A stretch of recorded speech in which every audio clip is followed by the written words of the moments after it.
किताब का नाम है अंतर्मुखता और एकांत। जब एकांत में बैठते हैं तो अव्यक्त स्थिति रहती है, लेकिन व्यक्त में रहकर अव्यक्त भाव में स्थित रहें वह मिस कर लेते हैं। इसलिए एकरस कर्मातीत स्थिति का जो नग है वह कम है। 18 जनवरी 1969। अव्यक्त वतन का अनुभव भी बच्चे करेंगे, लेकिन दिव्य बुद्धि के आधार पर। जो अब अलौकिक अनुभव कर सकते हो वह दिव्य दृष्टि द्वारा करने से भी बहुत लाभदायक, अलौकिक और अनोखा है। इसलिए जो भी बच्चे चाहते हैं कि अव्यक्त बाप से मुलाकात करें वह कर सकते हैं। कैसे कर सकते हैं? इसका तरीका सिर्फ यही है कि अमृत वेले याद में बैठो और यही संकल्प रखो कि अब हम अव्यक्त बाप दादा से मुलाकात करें। जैसे साकार में मिलने का समय मालूम होता था तो नींद नहीं आती थी और समय से पहले ही बुद्धि द्वारा इसी अनुभव में रहते थे, वैसे अब भी अव्यक्त मिलन का अनुभव प्राप्त करना चाहते हो तो उसका बहुत सहज तरीका यह है। अव्यक्त स्थिति में स्थित होकर रूह रूहान करो तो अनुभव करेंगे कि सचमुच बाप के साथ बातचीत कर रहे हैं। और इसी रूह रिहान में जैसे संदेशियों को कई दृश्य दिखाते हैं, वैसे ही बहुत गुह्य गोपनीय रहस्य बुद्धि योग से अनुभव करेंगे।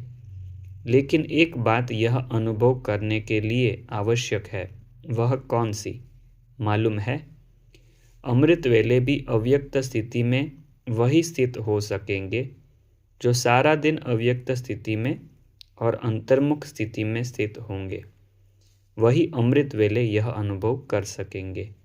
इसलिए अगर स्नेह है और मिलने की आशा है तो यह तरीका बहुत सहज है। करने वाले कर सकते हैं और मुलाकात का अनोखा अनुभव प्राप्त कर सकते हैं। बाप दादा निर्मोही और बच्चों में शुद्ध मोह, तो मिलन कैसे होगा? बाप दादा में शुद्ध मोह है। साकार बाबा का बच्चों में शुद्ध प्यार था। किसी ने ऐसा कहा तो बाबा कहते हैं शिव बाबा का नहीं है, बाप दादा का है। शुद्ध मोह बच्चों से भी जास्ती है, लेकिन बाप दादा और बच्चों में एक अंतर है, वह शुद्ध मोह में आते हुए भी निर्मोही है। शिव बाबा शुद्ध मोह में आते हुए भी निर्मोही है और बच्चे शुद्ध मोह में आते हैं तो कुछ स्वरूप बन जाते हैं। या तो प्यारे बनते हो या तो न्यारे बनते हो, लेकिन बाप दादा न्यारे और प्यारे साथ साथ बनते हैं। यह अंतर जो रहा हुआ है, इसको जब मिटाएंगे तो क्या बनेंगे? अंतर्मुख, अव्यक्त, अलौकिक। अभी कुछ कुछ लौकिकपन भी मिल जाता है, लेकिन जब यह अंतर खत्म कर देंगे तो बिल्कुल अलौकिक और अंतर्मुखी अव्यक्त फरिश्ते नजर आएंगे। इस साकार वतन में रहते हुए भी फरिश्ते बन सकते हो। 2 फरवरी 69।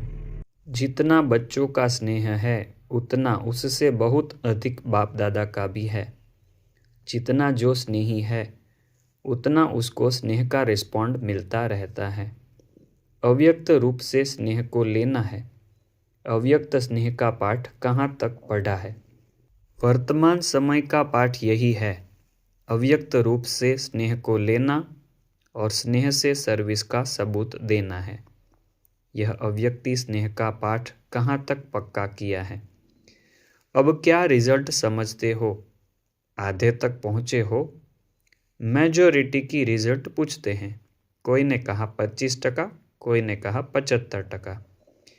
25% और 75% में कितना फ़र्क है? मेजॉरिटी 25% समझते हैं। ऐसी रिजल्ट क्यों है? इसका कारण क्या है? 25% अव्यक्त स्नेह है तो बाकी 75% कौन सा स्नेह है? मेजॉरिटी की अगर 25% रिजल्ट रही तो जो भविष्य समय आने वाला है उसमें पास मार्क्स कैसे होगी? अब तो अव्यक्त स्नेह ही मुख्य है। अव्यक्त स्नेह ही याद की यात्रा को बल देता है। अव्यक्त स्नेह ही अव्यक्त स्थिति बनाने की मदद देता है।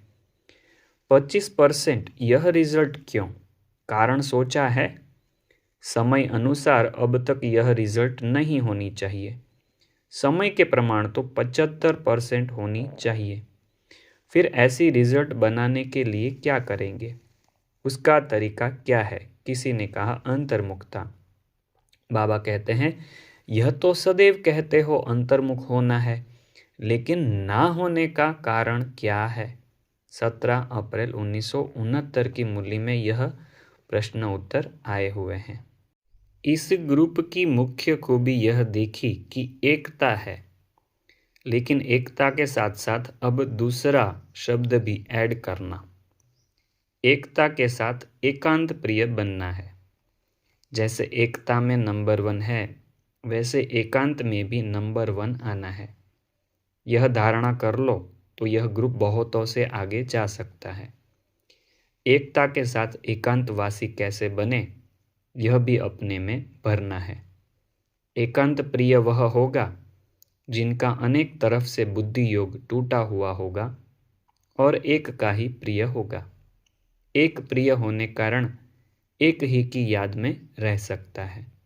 अनेक के प्रिय होने के कारण एक ही याद में रह नहीं सकता। अनेक तरफ से बुद्धि योग टूटा हुआ हो, एक तरफ छूटा हुआ हो, अर्थात एक के सिवाय दूसरा न कोई, ऐसी स्थिति वाला जो होगा वह एकांत प्रिय हो सकता है। नहीं तो एकांत में बैठने का प्रयत्न करते हुए भी अनेक तरफ बुद्धि भटकेगी, एकांत का आनंद अनुभव कर नहीं सकेंगे। सर्व संबंध, सर्व रसनाएं एक से लेने वाला ही एकांत प्रिय हो सकता है। जब एक द्वारा सर्व रसनाएं प्राप्त हो सकती है तो अनेक तरफ जाने की आवश्यकता ही क्या। लेकिन जो एक द्वारा सर्व रसनाओं को लेने के अभ्यासी नहीं होते, वह अनेक तरफ रस लेने की कोशिश करते हैं, तो फिर एक भी प्राप्ति नहीं होती। और एक बाप के साथ लगाने से अनेक प्राप्तियां होती है। सिर्फ एक शब्द भी याद रखो तो उसमें सारा ज्ञान आ जाता, स्मृति भी आ जाती, संबंध भी आ जाता, स्थिति भी आ जाती, और साथ साथ जो प्राप्ति होती है वह भी उस एक शब्द से स्पष्ट हो जाती। एक की याद, स्थिति एक रस, और ज्ञान भी सारा एक की याद का ही मिलता है। प्राप्ति भी जो होती है वह भी एक रस रहती है। आज बहुत खुशी, कल गुम हो जाती, इसमें प्राप्ति नहीं होती। जो अतीन्द्रिय सुख मिलता है वह भी एक रस नहीं रहता, कभी बहुत तो कभी कम। अब तो एक रस अवस्था में स्थित होने का पेपर देने लिए जा रहे हो। बाबा के घर से बाहर जाते हैं तो बाबा कहते हैं अब तो एक रस अवस्था में स्थित होने का पेपर देने लिए जा रहे हो। देखेंगे पेपर में कितने मार्क्स लेते हैं। हमेशा यह कोशिश करो कि हम औरों को करके दिखाएं, हमारे कर्म और हमारी चलन औरों की पढ़ाई कराए। कोई भी बात में फेल न हो, इसके लिए सहज बात सुना रहे हैं। तो कोई भी बात में फेल न हो, इसके लिए एक बात याद रखना, फॉलो फादर। साकार रूप में जो करके दिखाया वह फॉलो करो, तो कोई भी बात में फेल नहीं हो सकते। कहाँ भी जब फेल होने की बात सामने आए तो यही याद रखना कि फॉलो फादर कर रहा हूँ। 25/10/1969। शिव जयंती पर आवाज़ फैलाना सहज होता है। जितनी हिम्मत हो उतना करो, क्योंकि फिर समय ऐसा आना है जो इस सर्विस के मौके भी कम मिलेंगे। इसलिए जितना कर सकते हो उतना करो। भूलें क्यों होती है, उसकी गहराई में जाना है। अंतर्मुख हो सोचना चाहिए यह भूल क्यों हुई। यह तो माया का रूप है। मैं तो रचयिता बाप का बच्चा हूँ। अपने साथ एकांत में ऐसे ऐसे बात करो, उभारने की कोशिश करो। कहाँ भी जाना होता है तो अपना यादगार छोड़ना होता है। और कुछ ले जाना होता है। तो मधुबन में विशेष कौन सा यादगार छोड़ा? एक एक आत्मा के पास यह ईश्वरीय स्नेह और सहयोग का यादगार छोड़ना है। जितना एक दो के स्नेही सहयोगी बनते हैं, उतना ही माया के विघ्न हटाने में सहयोग मिलता है। ठीक है, परिवार में एक दूसरे के साथ कैसे रहना है बाबा बता रहे हैं। यह ईश्वरीय स्नेह और सहयोग का यादगार छोड़ना है। जितना एक दो के स्नेही सहयोगी बनते हैं, उतना ही माया के विघ्न हटाने में सहयोग मिलता है। सहयोग देना अर्थात सहयोग लेना। परिवार में आत्मिक स्नेह देना है और माया पर विजय पाने का सहयोग लेना है। यह लेन देन का हिसाब ठीक रहता है। इस संगम समय पर ही अनेक जन्मों का संबंध जोड़ना है। स्नेह है संबंध जोड़ने का साधन। जैसे कपड़े सिलाई करने का साधन धागा होता है, वैसे ही भविष्य संबंध जोड़ने का साधन है स्नेह रूपी धागा। जैसे यहाँ जोड़ेंगे वैसे वहाँ जुटा हुआ मिलेगा। सतयुग में ऐसा जुटा हुआ मिलेगा। जोड़ने का समय और स्थान यह है। ईश्वरीय स्नेह भी तब जुड़ सकता है जब अनेक साथ स्नेह समाप्त हो जाता है। तो अब अनेक स्नेह समाप्त कर एक से स्नेह जोड़ना है। वह अनेक स्नेह भी परेशान करने वाले हैं और यह एक स्नेह सदैव के लिए परिपक्व बनाने वाला है। अनेक तरफ से तोड़ना और एक तरफ जोड़ना है। बिना तोड़े कभी जुट नहीं सकता। अभी कमी को भी भर सकते हो, फिर भरने का समय खत्म। ऐसे समझकर कदम को आगे बढ़ाना है। 26 जनवरी 1970 के अव्यक्त मूल्य महावाक्य थे। अपने गुप्त स्वरूप और बाप के गुप्त स्वरूप को प्रत्यक्ष करो, तब बाप के गुप्त कर्तव्य को प्रत्यक्ष कर सकेंगे। आपका शक्ति स्वरूप प्रख्यात हो जाएगा। अभी गुप्त है। सिर्फ एक शब्द याद रखो तो अपने गुप्त रूप को प्रैक्टिकल में ला सकते हो। वह कौन सा शब्द है? सिर्फ अंतर शब्द। अंतर में दोनों रहस्य आ जाते हैं। अंतर मतलब कॉन्ट्रास्ट, फर्क। अंतर कॉन्ट्रास्ट को भी कहा जाता है और अंतर अंदर को भी कहा जाता है। जैसे अंतर मन की यात्रा ऐसे कहते हैं ना, तो वह अंतर अंदर को भी कहा जाता है।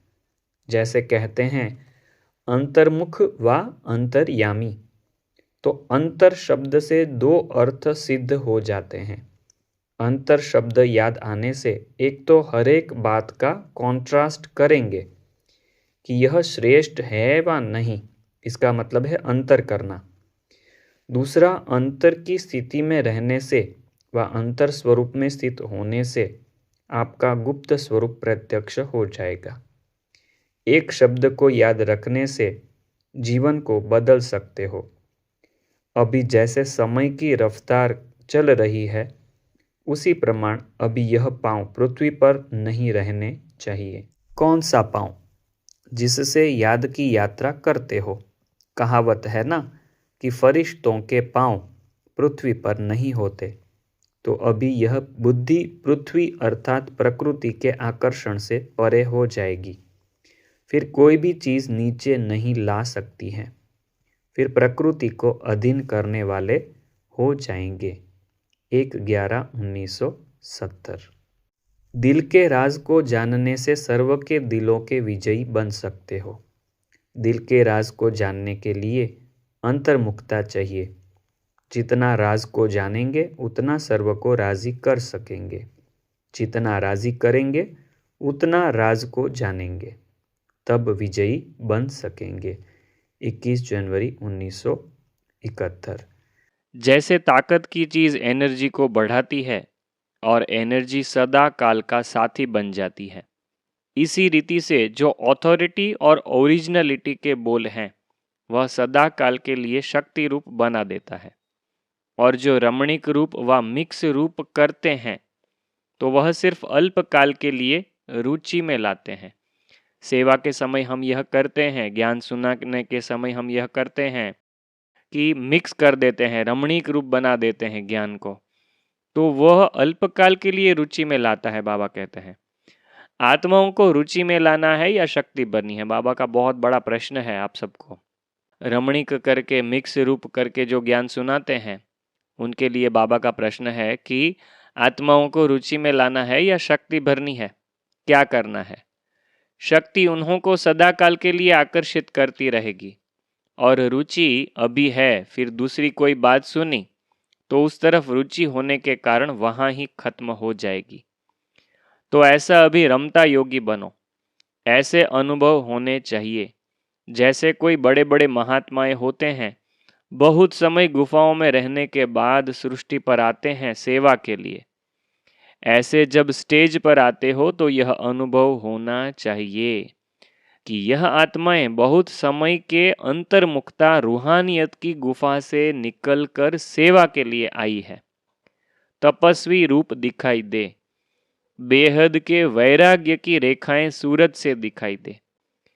कोई थोड़ा सा वैरागी होता है तो उनकी झलक सिद्ध करती है ना कि यह वैरागी है, तो बेहद की वैराग्य वृत्ति दिखाई देनी चाहिए।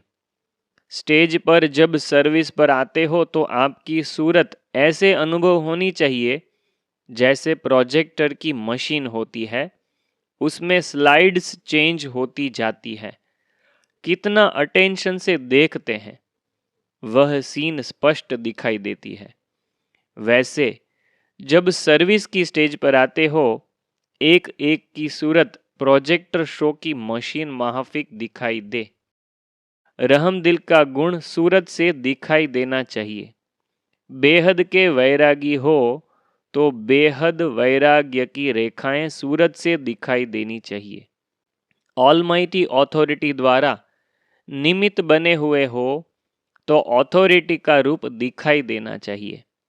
जैसे उसमें भी स्लाइड्स भर लेते हैं, फिर एक एक स्पष्ट दिखाई देता है। इसी रीति से आत्मा में जो सर्व गुणों के व सर्व शक्तियों के संस्कार भरे हुए हैं, वह एक एक संस्कार सूरत से स्पष्ट दिखाई दे। इसको कहा जाता है सर्विस। सर्विस की रूपरेखा बाबा ने बताई, यह बहुत अलौकिक है, क्योंकि आपके जो चाल चलन है, आपकी सूरत मूरत है, उससे प्रभाव पड़ेगा और उससे सेवा होगी। 9 अक्टूबर 1971 के अव्यक्त मौली महावाक्य सुने। ऐसे सदैव न सिर्फ फलक दिखाई दे लेकिन झलक भी दिखाई दे, हर्षित मुख के साथ अंतर्मुखी भी दिखाई दे। ऐसे को कहा जाता है सदा बाप के सन्मुख रहने वाले प्रीत बुद्धि। अगर सदा यह स्मृति रहे कि इस तन का किसी भी समय विनाश हो सकता है, तो यह विनाश काल स्मृति में रहने से प्रीत बुद्धि स्वतः ही हो जाएंगे। बाबा बहुत बार कहते हैं कि प्यार से याद करो, प्रीत बुद्धि बनो, तो इसका महत्व भी बहुत बार समझाया है, मगर यहाँ पर एक बहुत बड़ी स्मृति बाबा दिलाते हैं। बाबा कहते हैं कि आपको यह ध्यान में रहना चाहिए कि यह शरीर का विनाश कभी भी हो सकता है, तो तभी आप प्रीत बुद्धि आसानी से बन सकते हो। तो यह विनाश काल स्मृति में रहने से प्रीत बुद्धि स्वतः ही हो जाएंगे। 2 फरवरी 1972। एकांतवासी भी और साथ साथ रमणीकता भी इतनी ही हो। एकांतवासी भी और साथ साथ रमणीकता भी इतनी ही हो। कहाँ एकांतवासी और कहाँ रमणीकता? शब्दों में तो बहुत अंतर है, लेकिन संपूर्णता में दोनों की समानता रहे। जितना ही एकांतवासी उतना ही फिर साथ साथ रमणीकता भी होगी। एकांत में रमणीकता गायब नहीं होनी चाहिए, दोनों समान और साथ साथ रहे। आप जब रमणीकता में आते हो तो कहते हो अंतर्मुखता से नीचे आ गए, और अंतर्मुखता में आते हो तो कहते हो आज रमणीकता कैसे हो सकती है। लेकिन दोनों साथ साथ हो, अभी अभी एकांतवासी, अभी अभी रमणीक। जितनी गंभीरता उतना ही मिलनसार भी हो। ऐसे भी नहीं सिर्फ गंभीर मूर्त हो। मिलनसार अर्थात सर्व के संस्कार और स्वभाव से मिलने वाला। गंभीरता का अर्थ यह नहीं कि मिलने से दूर रहे। कोई भी बात अति में अच्छी नहीं होती है। कोई बात अति में जाती है तो उसको तूफान कहा जाता है। एक गुण तूफान मिसल हो, दूसरा मर्ज हो तो अच्छा लगेगा? नहीं। तो ऐसे अपने में पावरफुल धारणा करनी है। जैसे चाहो वहां अपने को टिका सको। ऐसे नहीं कि बुद्धि रूपी पांव टिक ना सके। बैलेंस ठीक ना होने के कारण टिक नहीं सकते। बैलेंस ठीक ना होने के कारण टिक नहीं सकते। बहुत गुह्य बात है यह। किस चीज का बैलेंस नहीं है जिससे हमारा बुद्धि रूपी पांव जहां चाहे वहां टिक नहीं सकता। कब कहां गिर जाते व हिलते झूलते रहते हैं। यह बुद्धि की हलचल होने का कारण समानता नहीं है, अर्थात संपन्न नहीं है। कोई भी चीज अगर फुल हो तो उसके बीच में कब हलचल नहीं हो सकती। हलचल तब होती है जब कमी होती है, संपन्न नहीं होता है। तो यह बुद्धि में व्यर्थ संकल्पों की व माया की हलचल तब मचती है जब फुल नहीं हो, संपन्न नहीं हो। दोनों में संपन्न व समानता हो तो हलचल हो ही नहीं सकती। तो अपने आप को किसी भी हलचल से बचाने के लिए संपन्न बनते जाओ तो संपूर्ण हो जाएंगे। संपूर्ण स्थिति व संपूर्ण स्टेज अर्थात संपूर्ण वस्तु का प्रभाव ना निकले यह तो हो ही नहीं सकता। चंद्रमा भी जब 16 कला संपूर्ण हो जाता है तो ना चाहते हुए भी हर एक को अपनी तरफ आकर्षित करता है। पूनम का चंद्रमा होता है तो सबकी नजर अपने आप जाती है। कोई भी वस्तु संपन्न होती है तो अपने आप आकर्षण करती है। तो संपूर्णता की कमी के कारण विश्व की सर्व आत्माओं को आकर्षित नहीं कर पाते हो। तो जैसे जैसे संपन्नता आती जाएगी ब्राह्मणों में, वैसे वैसे दुनिया की आत्माएं भी आकर्षित होती जाएगी उनके प्रति। जितनी अपने में कमी है उतना आत्माओं को अपनी तरफ कम आकर्षित कर पाते हो। चंद्रमा की कला कम होती है तो किसका अटेंशन नहीं जाता है। जब संपूर्ण हो जाता है तो न चाहते हुए भी सभी का अटेंशन जाता है। कोई देखे ना देखे लेकिन जरूर देखने में आता ही है। संपूर्णता में प्रभाव की शक्ति होती है, तो प्रभावशाली बनने के लिए संपन्न बनना पड़े। समझा? 8 जून 1972 के अव्यक्त मूल्य महावाक्य सुने। जैसे वह लोग भी वातावरण को बनाते हैं, ऐसे आप लोग भी अपने वातावरण को अपनी अंतर्मुखता की शक्ति से श्रेष्ठ बनाओ। अपने वातावरण को कैसे श्रेष्ठ बनाना है? अपनी अंतर्मुखता की शक्ति से। 30 मई 1973 के अव्यक्त मूल्य महावाक्य थे। तो प्रत्यक्ष फल पाने के लिए ही संकल्प रूपी बीज को दृढ़ निश्चय रूपी जल से कि यह तो हुआ ही पड़ा है, होना ही है, इस जल से पावरफुल बनाओ। संकल्प रूपी बीज को इस दृढ़ निश्चय से पावरफुल बनाओ कि यह तो हुआ ही पड़ा है, इस जल से पावरफुल बनाओ। तब ही प्रत्यक्ष सिद्धि स्वरूप हो जाएंगे। आप सब क्या हो जाएंगे? प्रत्यक्ष सिद्धि स्वरूप। जैसे आपके यादगार चित्रों द्वारा सिद्धि प्राप्त करने वालों की विशेष 2 बातों की विधि सुनाई। क्या करते हैं? दुनिया में जो रिद्धि सिद्धि प्राप्त करने के लिए देवी देवताओं की प्रार्थना करते हैं, पूजा अर्चना करते हैं, उनके पास सिद्धि प्राप्त करने के लिए तपस्या करते हैं, वो क्या करते हैं? बाबा कहते हैं एकांतवासी और एकाग्रता, उसमें यह 2 शक्ति होती है। यह 2 चीज का वह अभ्यास करते हैं, एकांतवासी और एकाग्रता। यही विधि कल्प पहले मोहाफिक साकार में अपनाओ।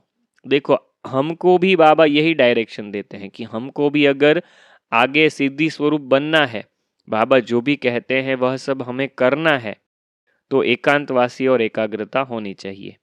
यही विधि कल्प पहले मोहाफिक साकार में अपनाओ। एकाग्रता कम होने के कारण ही दृढ़ निश्चय की कमी होती है। एकांतवासी कम होने के कारण ही साधारण संकल्प बीज को कमजोर बना देता है। इसलिए इस विधि द्वारा सिद्धि स्वरूप बनो। जो शेर पर देखे वही आप हो ना, तो यादगार रूप को अब याद रूप बनाओ। पांडवों की यादगार से भी भक्त लोग सिद्धि मांगते हैं। अच्छा, 1 अक्टूबर 1975 के अव्यक्त मूल्य महावाक्य थे यह। अभी तक मनसा शक्ति द्वारा आत्माओं का आह्वान कर परिवर्तन करने की यह सूक्ष्म सेवा बहुत कम करते हो। बाबा आगे जाके कौन सी सेवा करवाना चाहते हैं? मनसा शक्ति द्वारा आत्माओं का आह्वान कर परिवर्तन करने की सूक्ष्म सेवा बहुत कम करते हो। जब आत्मिक शक्ति वाली सेमी प्योर आत्माएं, मतलब सन्यासी आत्माएं या ऐसी रिद्धि सिद्धि वाली सेमी प्योर आत्माएं, वह क्या करती है? अपनी साधना द्वारा आत्माओं का आह्वान कर सकती है। अल्पकाल के साधना द्वारा दूर बैठी हुई आत्माओं को चमत्कार दिखाकर अपने तरफ आकर्षित कर सकती है। दुनिया में भी ऐसे पड़े हैं जो खुद की सिद्धियों द्वारा ऐसे चमत्कार दिखाते हैं। तो परमात्मा शक्ति अर्थात सर्वश्रेष्ठ शक्ति क्या नहीं कर सकती? इसके लिए विशेष एकाग्रता चाहिए। देखो, वापस एकाग्रता की बात आ रही है यहाँ पर। संकल्पों की भी एकाग्रता, स्थिति की भी एकाग्रता, और एकाग्रता का आधार है अंतर्मुखता, जो इस बुक का सबसे इंपॉर्टेंट टॉपिक है, अंतर्मुखता। तो अंतर्मुखता का क्या इंपॉर्टेंस है, क्या महत्व है, वह इस बुक में आपको सुनने को मिल जाएगा, समझने को मिल जाएगा। अंतर्मुखता में रहने से अंदर ही अंदर बहुत कुछ विचित्र अनुभव होंगे। देखो क्या क्या होगा। जैसे दिव्य दृष्टि में सूक्ष्म वतन, सूक्ष्म सृष्टि अर्थात सूक्ष्म लोक की अनेक विचित्र लीलाएं देखते हो, वैसे अंतर्मुखता द्वारा सूक्ष्म शक्ति की लीलाएं अनुभव करेंगे। आत्माओं का आह्वान करना, देखो क्या क्या करेंगे। आत्माओं का आह्वान करना, आत्माओं से रूह रूहान करना, आत्माओं के संस्कार स्वभाव को परिवर्तन करना। दूसरों के परिवर्तन भी कर सकते हैं आप, संस्कार स्वभाव। आत्माओं का बाप से कनेक्शन जुड़वाना, ऐसे रूहानी लीला का अनुभव कर सकते हो। अप्राप्त आत्मा को, अशांत, दुखी, रोगी आत्मा को दूर बैठे भी शांति, शक्ति, निरोगीपन का वरदान दे सकते हो। जैसे शक्तियों के जड़ चित्रों में वरदान देने का स्थूल रूप हस्तों के रूप में दिखाया है, हस्त भी एकाग्र रूप दिखाते हैं।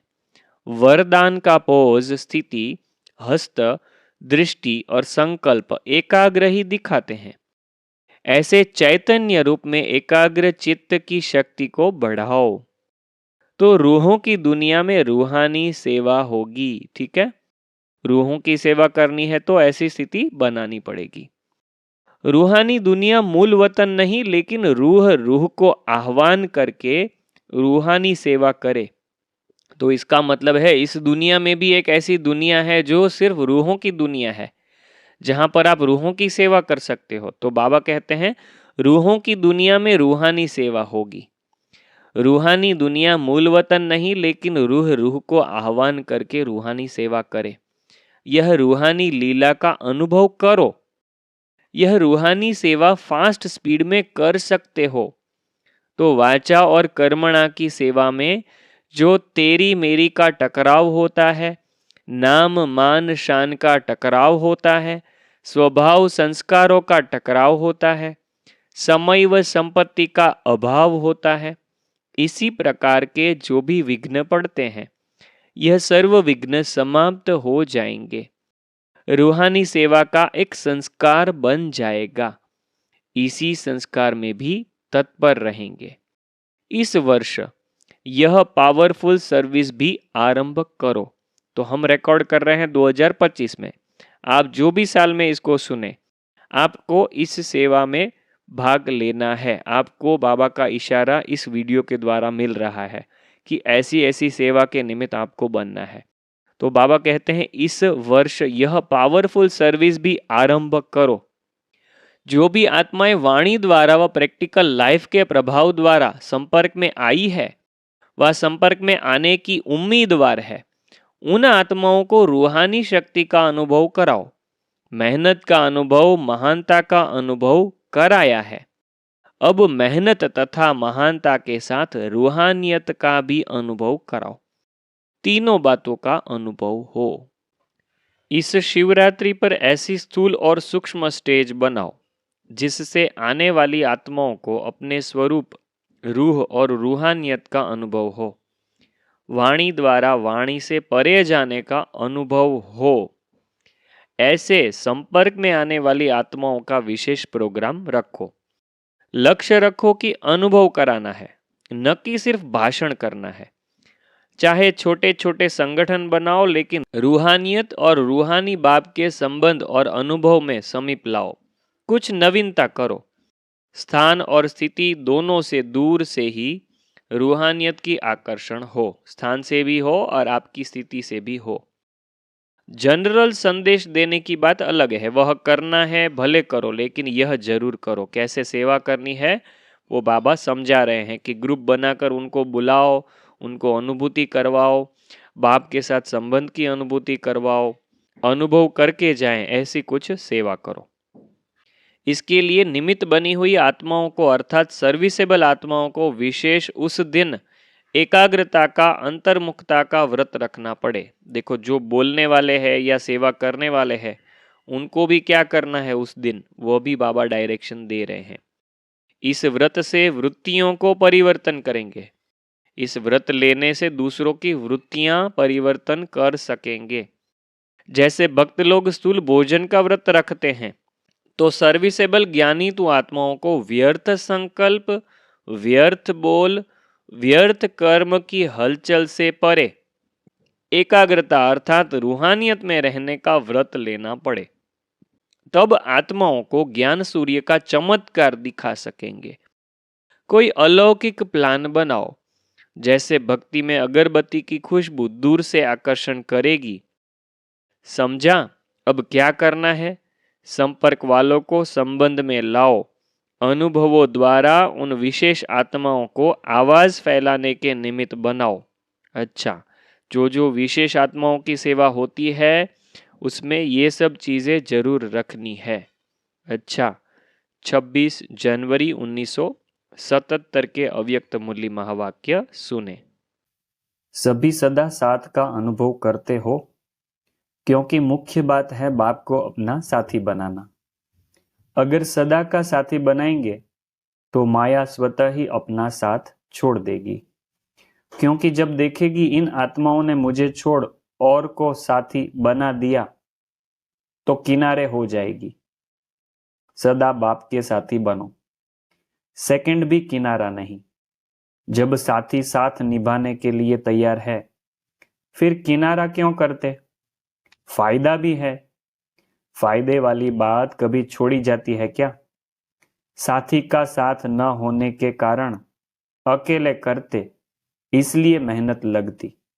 बाप का साथ अर्थात हुआ ही पड़ा है। किनारा करते तो छोटी बात भी मुश्किल लगती। इसलिए अंतर्मुखी हो, इन अनुभवों के अंदर जाओ, फिर शक्तिशाली अनुभव करेंगे। क्या विधि अपनानी है? अंतर्मुखी बनना।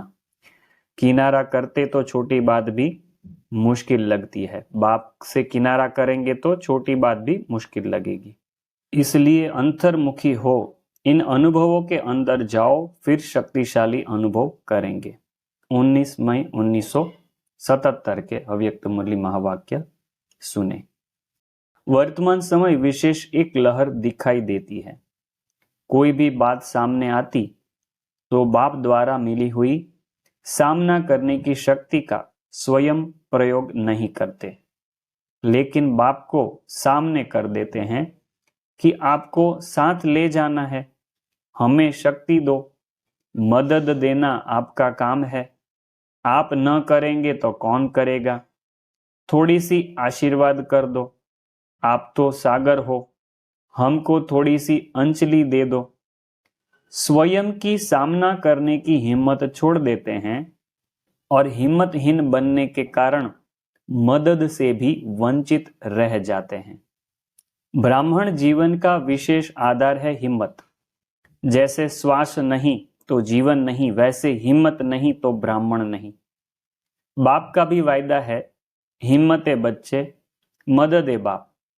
सिर्फ मदद बाप नहीं है, आजकल की लहर में बाप के ऊपर छोड़ देते हैं और स्वयं अलबेले रह जाते हैं। अब करना क्या है?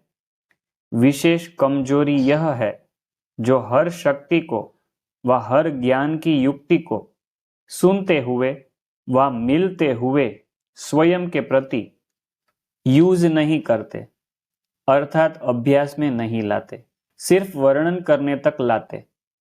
लेकिन अंतर्मुख हो, हर शक्ति की धारणा करने के अभ्यास में जाओ। जैसे कोई नई इन्वेंशन करने वाला व्यक्ति दिन रात उसी इन्वेंशन की लगन में खोया हुआ रहता है, वैसे हर शक्ति के अभ्यास में खोए हुए रहना चाहिए। बहुत अच्छी यह पॉइंट आई यहाँ पर कि जैसे इन्वेंशन करने वाले होते हैं साइंटिस्ट लोग, तो पूरा दिन उसमें ही टाइम देते हैं, उसमें ही खोए हुए रहते हैं।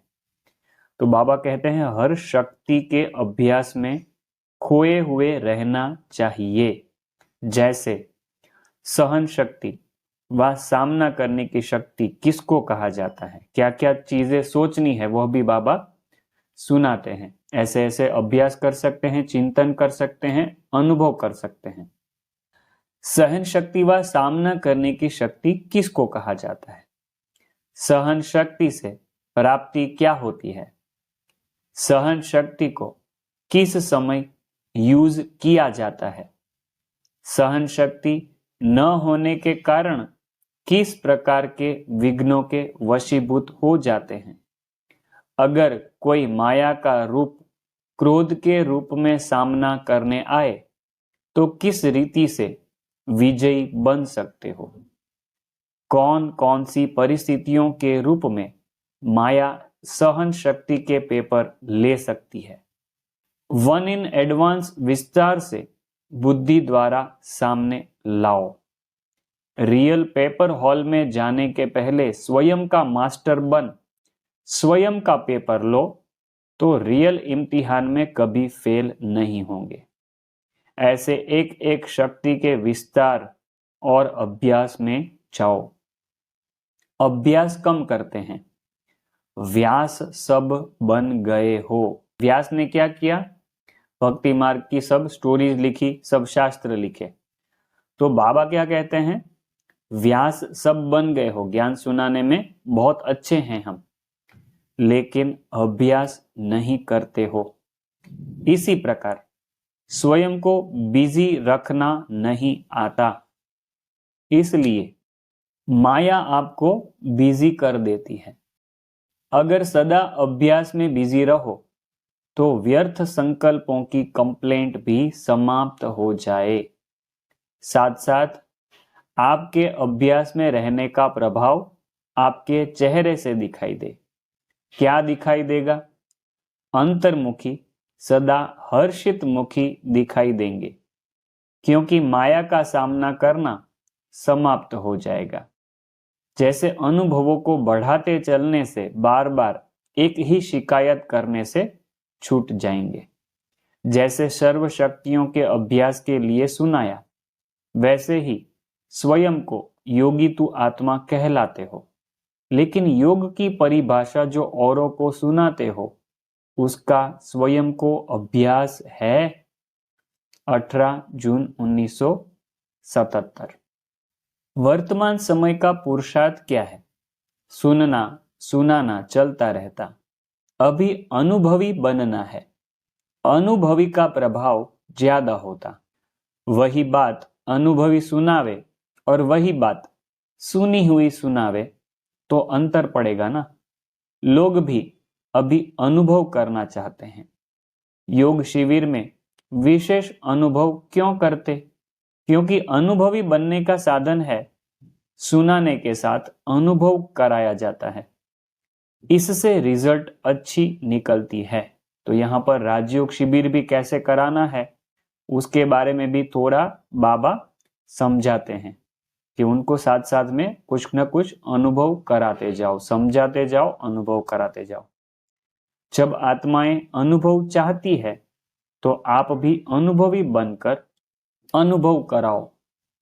अनुभव कैसे हो, उसके लिए कौन सा साधन अपनाना है जैसे कोई इन्वेंटर, आविष्कारक, वह कोई भी इन्वेंशन निकालने के लिए बिल्कुल एकांत में रहते हैं।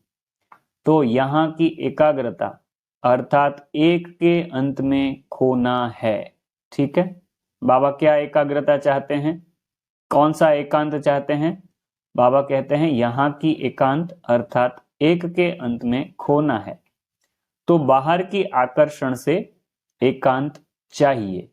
ठीक है, बहुत इंपॉर्टेंट बात, बाहर की आकर्षण से एकांत चाहिए। ऐसे नहीं सिर्फ कमरे में बैठने की एकांत चाहिए, लेकिन मन एकांत हो। मन की एकाग्रता अर्थात एक की याद में रहना, एकाग्र होना, यही एकांत है। एकांत में जाकर इन्वेंशन निकालते हैं ना, चारों ओर के वाइब्रेशन से परे चले जाते, तो यहां भी स्वयं को आकर्षण से परे जाना पड़े। कैसे एकांत में जाना है उसकी विधि यहां पर बाबा बहुत अच्छी तरीके से समझा रहे हैं। ऐसे भी कई होते हैं जिन्हें एकांत पसंद आता है, संगठन में रहना, हंसना, बोलना ज्यादा पसंद नहीं आता, लेकिन यह हुआ बाहर मुक्ता में आना। अभी अपने को एकांतवासी बनाओ अर्थात सर्व आकर्षण के वाइब्रेशन से अंतर्मुख बनो। देखो आकर्षण के वाइब्रेशन होते हैं, बाबा क्या कहना चाहते हैं, अपने को एकांतवासी बनाओ अर्थात सर्व आकर्षण के वाइब्रेशन से अंतर्मुख बनो। अब समय ऐसा आ रहा है जो यही अभ्यास काम में आएगा। अगर बाहर के आकर्षण के वशीभूत होने का अभ्यास होगा तो समय पर धोखा दे देगा। अगर बाहर के आकर्षण के वशीभूत होने का अभ्यास होगा तो समय पर धोखा दे देगा। सर्कमस्टेंसेस, परिस्थितियां ऐसे आएंगी जो इस अभ्यास के सिवाय और कोई आधार ही नहीं दिखाई देगा। देखो सबको हमको यह अभ्यास जरूर करना है। बाहर के आकर्षणों से हम मुक्त कैसे हो उसका हमको बहुत अभ्यास करना है। एकांतवासी अर्थात अनुभवी मूर्त। दिल्ली वाले सेवा के आदि के निमित्त बने हैं तो इस विशेषता में भी निमित्त बनो, तो इस स्थिति के अनुभव को दूसरे भी कॉपी करेंगे। यह सबसे बड़े ते बड़ी सेवा है। संगठित रूप में और इंडिविजुअल रूप में, दोनों ही रूप में ऐसे अभ्यास का वातावरण फैलाओ। तो हम इस अभ्यास करके बहुत अच्छी सेवा कर सकते हैं। इसलिए यह जो विधि बताई वह आप सब जरूर से फॉलो करिए और बहुत काल का इसका अभ्यास जरूर करें। बाबा कहते हैं ऐसा अभ्यास संगठित रूप में भी करना है और अकेले भी करना है, दोनों ही रूप से ऐसे अभ्यास का वातावरण फैलाओ। 28 जून 1977 के अव्यक्त मूल्य महावाक्य थे। वर्तमान समय के प्रमाण अभी वानप्रस्थ अवस्था के समीप हो। वानप्रस्थी गुड़ियों का खेल नहीं करते हैं। वानप्रस्थी एकांत और सुमिरण में रहते हैं। तो आप सब बेहद के वानप्रस्थी सदा एक के अंत में अर्थात निरंतर एकांत में सदा स्मृति स्वरूप रहो।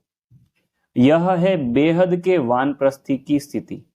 बाबा ने 3 मिनट ड्रिल कराई। यह स्थिति अच्छी नहीं लगती? जो चीज अच्छी लगती है वह तो सदा याद रहती है। अब बाप व आप क्या चाहते हो? एक ही बात चाहते हो, बाप और बच्चे समान हो जाएं, सदा याद में समाये रहें। समाना नहीं चाहते हो, समान बनना ही समाना है। समझा कि बाप क्या चाहते हैं व आप क्या चाहते हो? 19/11/1979 के अव्यक्त मूल्य महावाक्य सुने। वर्तमान समय साइलेंस की शक्ति जमा करो। मन का आवाज संकल्पों के रूप में आवेगा। देखो बहुत बड़ी बात है, सूक्ष्म भी है। मन का आवाज संकल्पों के रूप में आवेगा। मन के आवाज अर्थात व्यर्थ संकल्प का समाप्त कर एक समर्थ संकल्प में रहो। व्यर्थ संकल्प को समाप्त कर एक समर्थ संकल्प में रहो।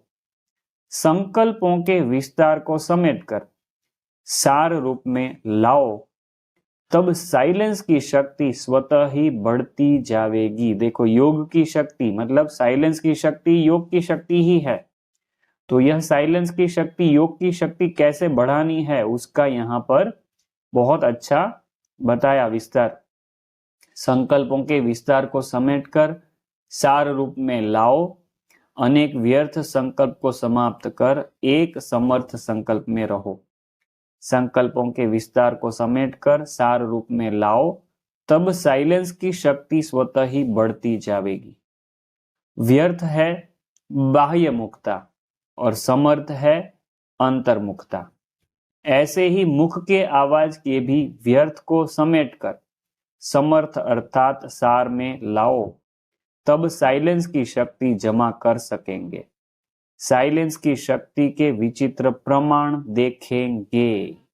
ठीक है, बहुत अच्छे अच्छे प्रयोग होंगे और बहुत अच्छी रिजल्ट भी होगी। सार में लाओ, तब साइलेंस की शक्ति जमा कर सकेंगे और साइलेंस की शक्ति के विचित्र प्रमाण देखेंगे।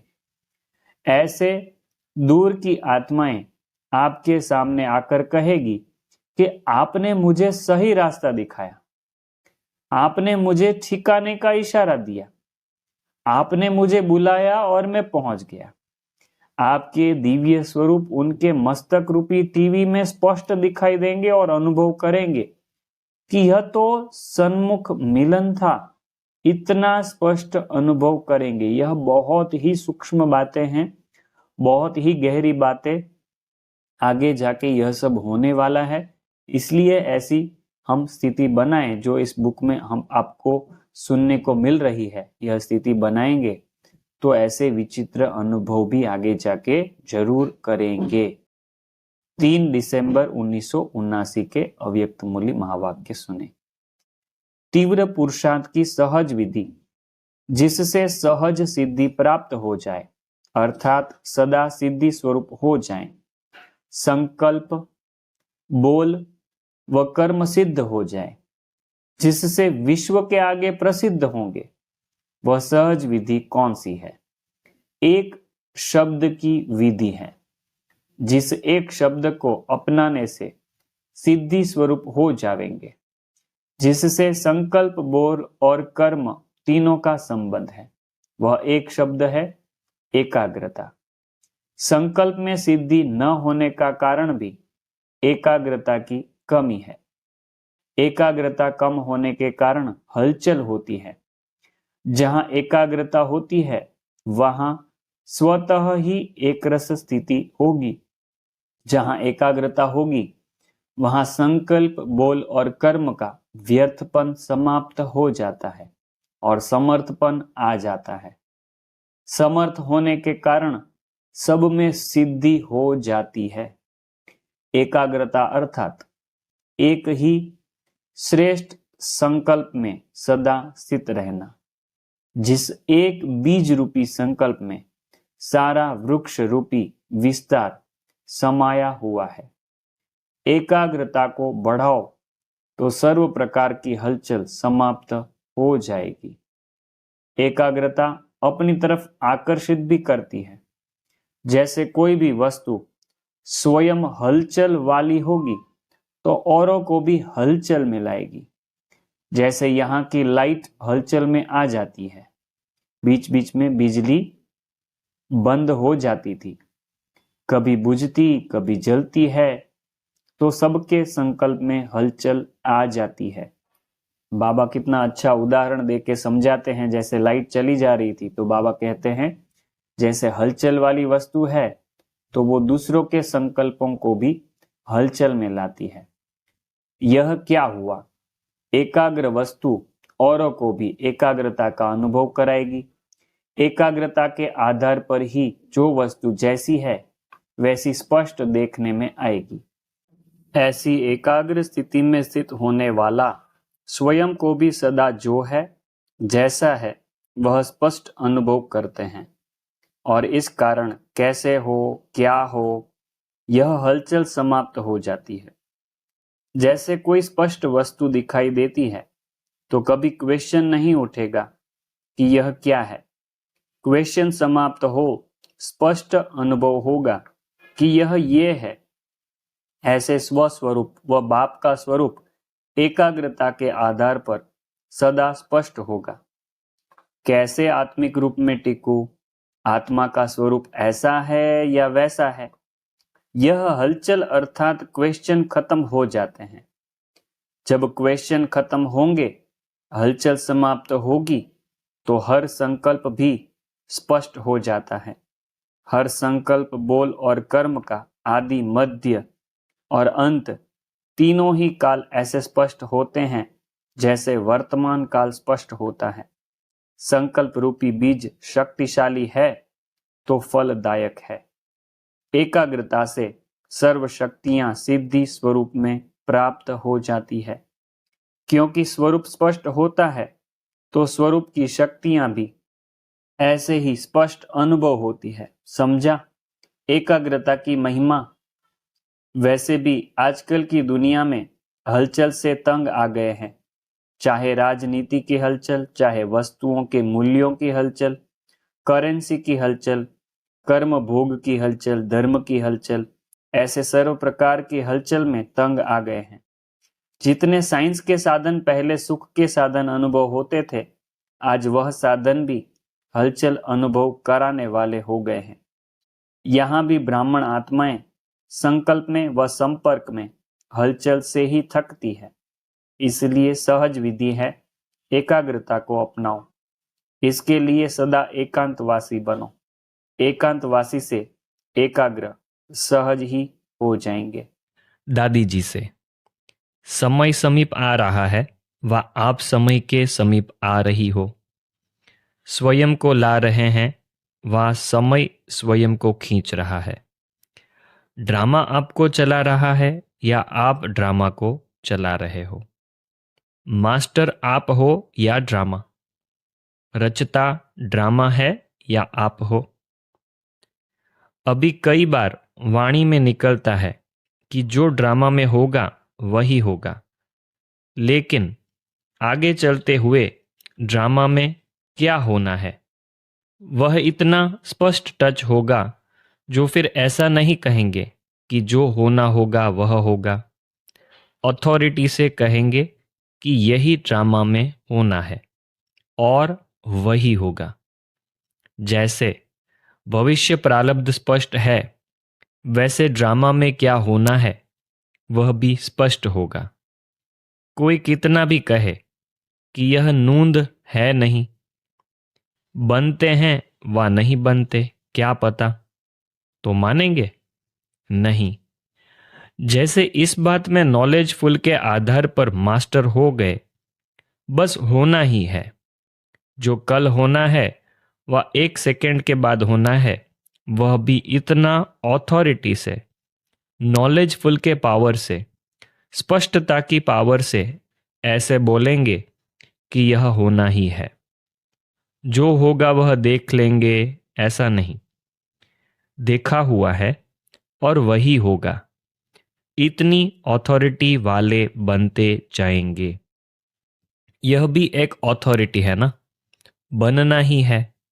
राज्य हमारा होना ही है, यह चीज हम ऑथोरिटी से कहते हैं ना, इसलिए बाबा उसको याद दिलाते हैं। यह भी एक ऑथोरिटी है ना, बनना ही है, राज्य हमारा होना ही है। कितनी भी हिलाने की कोशिश करे कोई, लेकिन वह स्पष्ट है। जैसे इस पॉइंट की ऑथोरिटी हो जाएंगे, वैसे बाबा कहते हैं आप जो यहाँ पर भविष्य की बातें बताएंगे कि ड्रामा में यही होना है और वही होगा, तो वह भी उतनी ऑथोरिटी से आप बताएंगे। यह तब होगा जब थोड़ा सा एकांतवासी होंगे। यहाँ पर एकांतवासी की पॉइंट आ गई, क्योंकि यह बुक का नाम है एकांतवासी, अंतर्मुक्ता और एकांत। यह तब होगा जब थोड़ा सा एकांतवासी होंगे। जितना एकांतवासी होंगे उतना टचिंग्स अच्छी आएगी। क्या होना है, यह वर्तमान समय भविष्य क्लियर हो जाएगा। अभी समय कम मिलता है।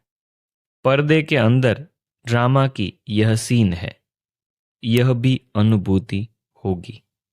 इसलिए कहा कि इस वर्ष में जितना सेवा की हलचल उतना ही बिल्कुल जैसे अंडरग्राउंड चले जाओ। कोई भी नई इन्वेंशन और शक्तिशाली इन्वेंशन होती है तो उतना अंडरग्राउंड करते हैं। तो एकांतवासी बनना ही अंडरग्राउंड है। जो भी समय मिले, इकट्ठा 1 घंटा व आधा घंटा समय नहीं मिलेगा, यह भी अभ्यास हो जाएगा। अभी अभी बात की, अभी अभी 5 मिनट भी मिले तो सागर के तले में चले जाएंगे। जो आने वाला भी समझेगा कि यह कहाँ और स्थान पर है, यहाँ नहीं है। उनके भी संकल्प ब्रेक में आ जाएंगे। वाणी में आना चाहेंगे तो आ न सकेंगे। साइलेंस द्वारा ऐसा स्पष्ट उत्तर मिलेगा जो वाणी द्वारा भी कम स्पष्ट होता। जैसे साकार में देखा, बीच बीच में कारोबार में रहते भी गुम अवस्था की अनुभूति होती थी ना।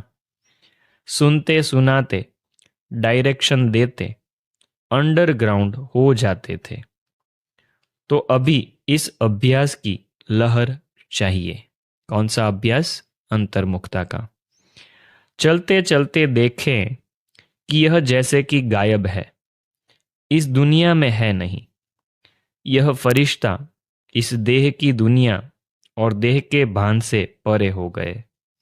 इसको ही सब साक्षात्कार कहेंगे। जो भी सामने आएगा वह इसी स्टेज में साक्षात्कार का अनुभव करेगा। आज बाप दादा अपने सदा सहयोगी, सदा शक्ति स्वरूप, सदा मुक्त और योग युक्त ऐसे बच्चों को अमृत वेले से विशेष रूप से देख रहे हैं। बाप दादा ने हर एक बच्चे की 2 बातों की विशेषता देखी। एक बात, मुक्त कहाँ तक हुए हैं। दूसरी बात, जीवन मुक्त कहाँ तक हुए हैं।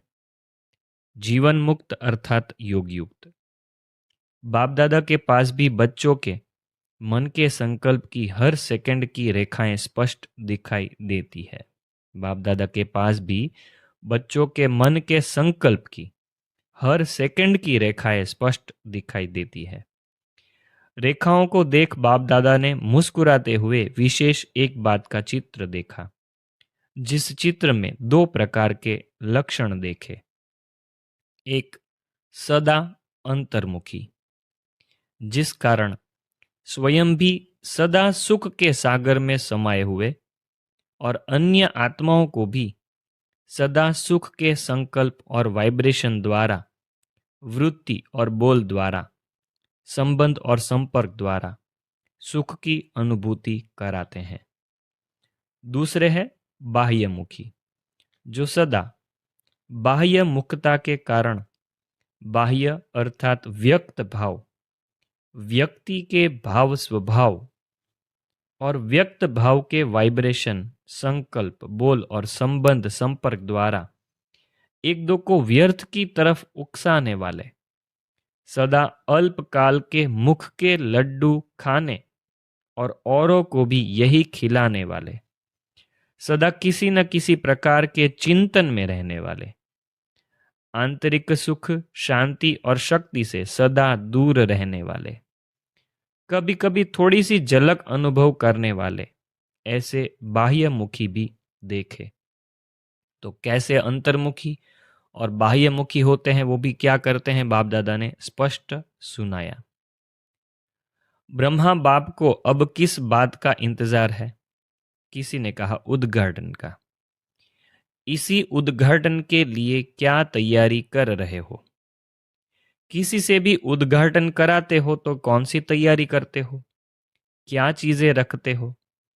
उद्घाटन के पहले जो भी रिबन बांधते हो या फूलों को बांधते हो, पहले कैंची से काटते हो, फिर उद्घाटन होता है। और कैंची को रखते कहाँ हो? फूलों से सजी हुई थाली के अंदर। इससे क्या सिद्ध होता है? बंधन मुक्त होने के पहले स्वयं को गुणों के फूलों से संपन्न करना है, तो स्वतः ही बंधन मुक्त हो जाएंगे। बंधन मुक्त होने से पहले स्वयं को गुणों के फूलों से संपन्न करना है, तो स्वतः ही बंधन मुक्त हो जाएंगे। उद्घाटन की तैयारी क्या हुई? एक तरफ स्वयं को संपन्न बनाना, लेकिन संपन्न बनने के पहले बाह्य मुक्ता के बंधनों से मुक्त होना। ऐसे तैयार हुए हो। बाह्य मुक्ता के रस बाहर से बड़े आकर्षित करते हैं, इसलिए इसको कैंची लगाओ।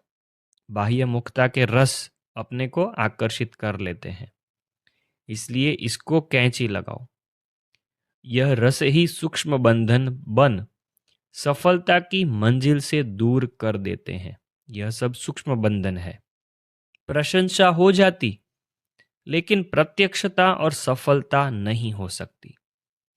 इसलिए अब उद्घाटन की तैयारी करो। उद्घाटन की तैयारी करने वाले सदा फूलों के बगीचे में बाप दादा द्वारा लगी हुई फुलवाड़ी फूलों के विशेषता की खुशबू लेने में और उसी खुशबू को सूंघने में सदा तत्पर होंगे। उद्घाटन की तैयारी मतलब सतयुग का उद्घाटन, और सतयुग की उद्घाटन की तैयारी करने वाले क्या करेंगे? सदा फूलों के बगीचे में मतलब गुणों के बगीचों में बाप दादा द्वारा लगी हुई फुलवाड़ी मतलब जो अच्छे अच्छे ब्राह्मण हैं उनके बीच में ही रहेंगे। फूलों के विशेषता की खुशबू लेने में दूसरों के गुणों से भी प्रेरणा लेते रहेंगे और उसी खुशबू को सूंघने में सदा तत्पर होंगे। दूसरों के गुणों को देखने में ही तत्पर होंगे, अर्थात उनकी जीवन रूपी थाली में सदा फूल ही फूल होंगे। ऐसे तैयार हो। बाप दादा के साथ साथ उद्घाटन करने वाले, इससे बड़ा भाग्य और क्या है? समान वाली आत्माएं ही साथ में उद्घाटन करेंगी। ऐसे तो नहीं समझते हो कि उद्घाटन करना माना सदा के लिए सूक्ष्म वतनवासी बनना व मूल वतनवासी बनना। ब्रह्मा बाप के साथ मूल वतन निवासी क्या सभी बनेंगे या थोड़े बनेंगे? क्या समझते हो? सब सर्विस स्थान छोड़कर के साथ जाएंगे? साथ में जाने वाले तो धर्मराज को टाटा करेंगे, धर्मराज के पास जाएंगे ही नहीं। अच्छा, बाप तो चौपड़े साफ देखने चाहते हैं। थोड़ा भी पुराना खाता अर्थात बाह्य मुक्ता का खाता संकल्प व संस्कार रूप न रह जाए। बाह्य मुक्ता जरा भी न रह जाए, संस्कार व संकल्प में भी सदा सर्व बंधन मुक्त और योग युक्त। इसी को ही अंतर्मुखी कहा जाता है। अंतर्मुखी की व्याख्या आई यहाँ पर, सदा सर्व बंधन मुक्त और योग युक्त, इसी को ही अंतर्मुखी कहा जाता है। बाप दादा इसी बाह्य मुक्ता के वायुमंडल को समाप्त करने के लिए इस वर्ष विशेष इशारा दे रहे हैं। सेवा करो, खूब करो, लेकिन बाह्य मुक्ता से अंतर्मुखी बन करो। वह होगा अंतर्मुक्ता की सूरत द्वारा। देखो, बहुत अच्छा बाबा बता रहे हैं यहाँ पर अंतर्मुक्ता के बारे में कि वह सेवा कैसे होगी? अंतर्मुक्ता की सूरत द्वारा। सेवा में बाह्य मुक्ता में ज्यादा आ जाते हो, ठीक है? सेवा करते हैं तो क्या होता है? बाह्य मुक्ता में आ जाते हैं।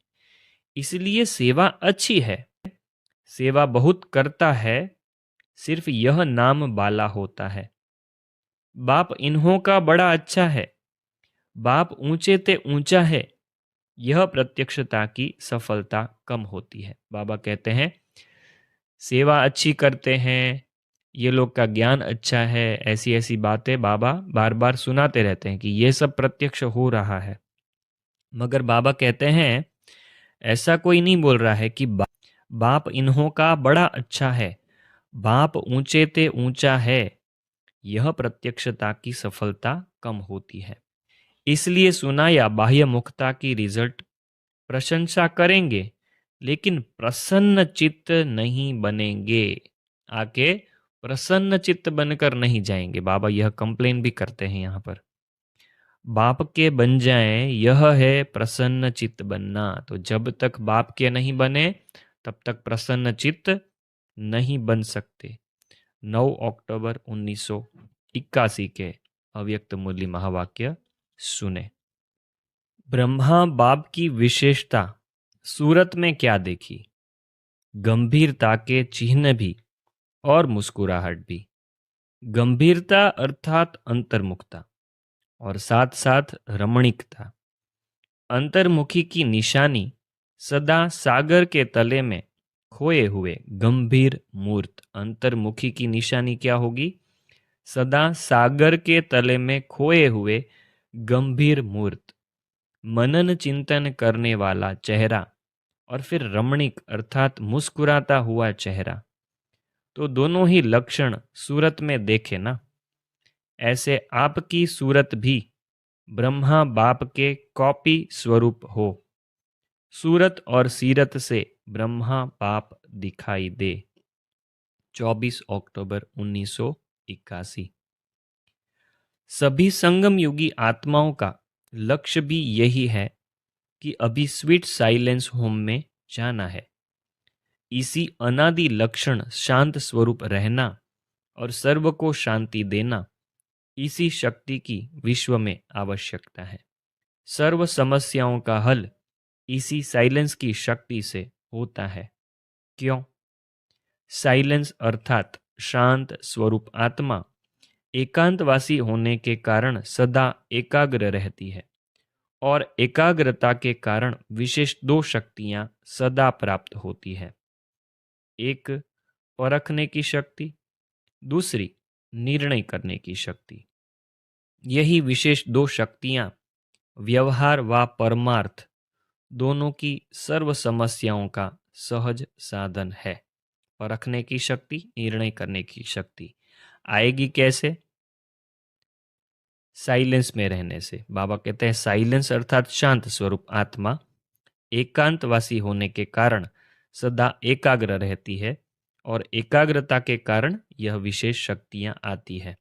और बाबा कहते हैं व्यवहार व परमार्थ। व्यवहार मतलब खुद का जो व्यवहार करते हैं लौकिक व्यवहार, उसमें भी, और परमार्थ मतलब सेवा के कार्य में भी यह दो शक्तियां बहुत काम आती है। परखने की शक्ति, निर्णय करने की शक्ति। तो यहाँ पर अंतर्मुखी बनने के बारे में बहुत सारी प्रेरणाएं हमने सुनी और यह 36 नंबर पेज तक हमने पार्ट 4 कंप्लीट किया है। अभी यहाँ से हम पार्ट 5 अगले वीडियो में शुरू करेंगे। यह बुक आपको कैसी लग रही है यह आप ज़रूर बताएंगे कमेंट करके।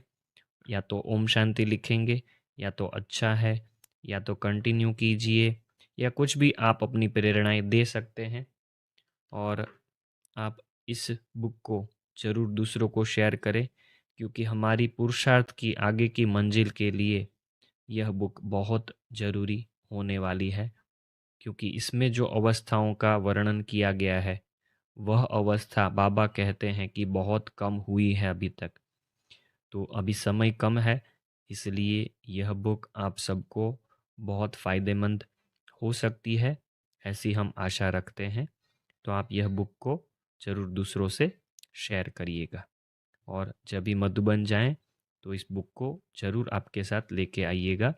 यह 10 या 15 रुपए की बुक है। स्पार्क विंग की ऑफिस से मिल जाएगी। स्पार्क विंग की ऑफिस टेलीफोन एक्सचेंज के ऊपर दूसरे माले पे है। वीआईपी भंडारा है, उसके बाजू में ही टेलीफोन एक्सचेंज बिल्डिंग है शांतिवन में। तो आप यह बुक खरीद सकते हैं। तो यहाँ पर हमने इसका चौथा पार्ट कंप्लीट किया आज, और 5वां पार्ट अगले वीडियो में शुरू करेंगे। यहाँ से हमने चौथा पार्ट शुरू किया था, जहाँ दादी के प्रति कुछ महावाक्य सुने, और उसके बाद यह आगे के 6-7 पेज हमने कवर किए हैं। और यहाँ से हम 5वां पार्ट शुरू करेंगे। ओम शांति।